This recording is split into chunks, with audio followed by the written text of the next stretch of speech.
reciprocal. Because if you think 4 divided by 2, if you did 4 times the reciprocal, 1 over 2, that's going to equal 4 divided by 2, right?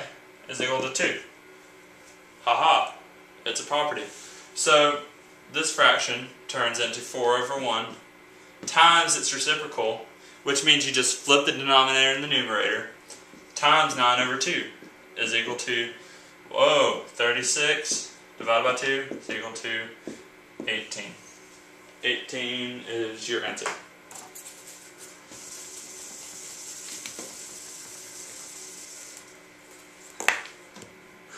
Okay, going on to number 4, 86% of 106, change 86% to 0.86, and then you can either do the long multiplication or just, let's see, yep, you can do the long multiplication.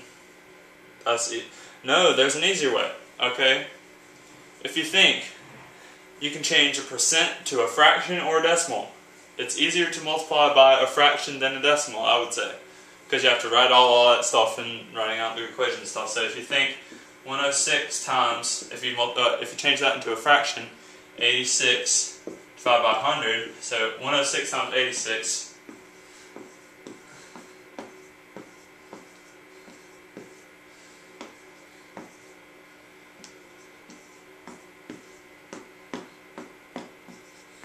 $9,116, I believe. Yes. And so, since you're multiplying by, since you have 9,116 divided by 100 now, all you have to do when you divide by any multiple of 10 is move over left the decimal by how many zeros you have.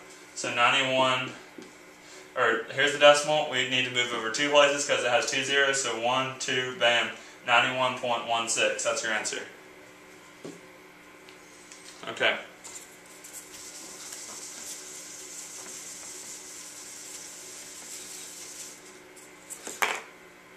Okay, next we have prime factorization again. Okay, so 104 can break down into, that's wrong, whoops. Okay, so 104, let's just think divided by 2 or something, that's easy. So 52 times 2. This breaks down into 8 times 7. This breaks down further into 4 times 2. So your answer is going to be 4 times 2 to the second times 7, I think. Oh, they have 2 to the third times 13. But I think this still works. I mean, oh, never mind. You got 2 to the fourth because your 4 breaks down, duh.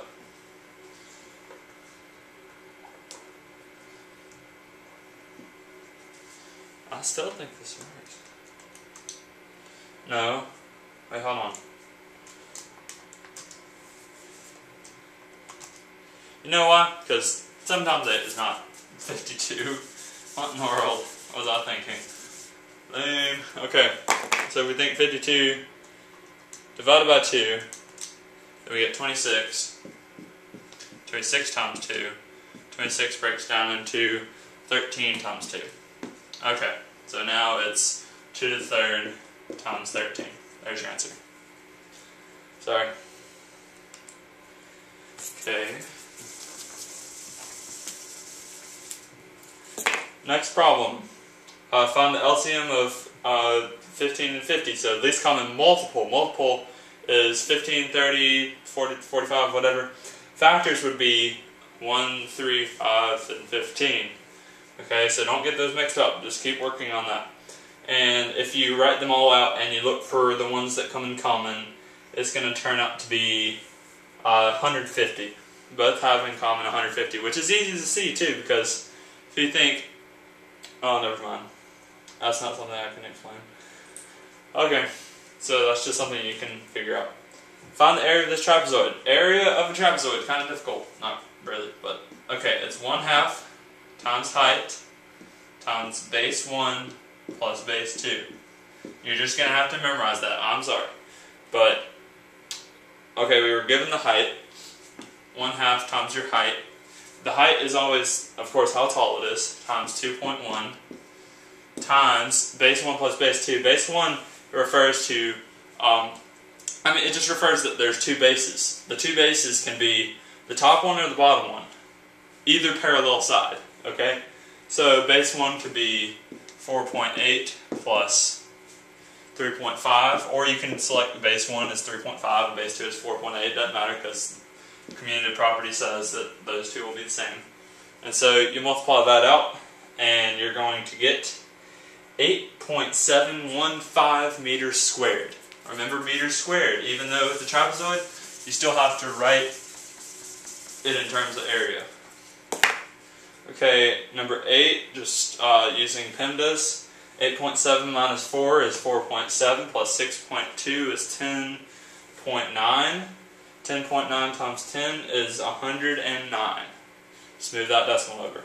Nearest dollar to 28.91. It's pretty easy. The 9 rounds the 8 up to a 9, so $29. You're looking at the ones place, so you look directly to the right of the ones place in this case. Okay, nearest integer to 4.18 divided by 0.68. Okay, what I did was, don't use a calculator on this. You need to learn how not to 0.68. I think that's it. Okay, so 0.68 goes into, well, don't even look at the decimal. Just keep this decimal right here. That's always there. And just think of 68 and 418. 418 divided by 68 is 6.14, so it goes in 6 times. That goes to the left of that decimal.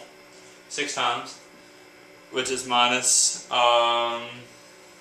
let's see, if you do 68 times 6, you get 408. Subtract that out, you get 0.10, right?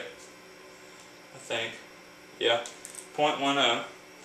And so I wouldn't bother going on because it's just going to be all these repeating numbers. So in order to write your remainder, what you do is you do this 6 plus your remainder, which is 0.10 divided by 0.68, right? Am I right there? Okay, so 0.1 divided by 0.68 would be 0.14 blah blah blah plus 6 would give you the exact answer. So this is your exact answer for this. So if we wanted to round up to the nearest integer, or down to the nearest integer, we know that 0.14705 blah blah blah is closer to 0 than it is to 1, so we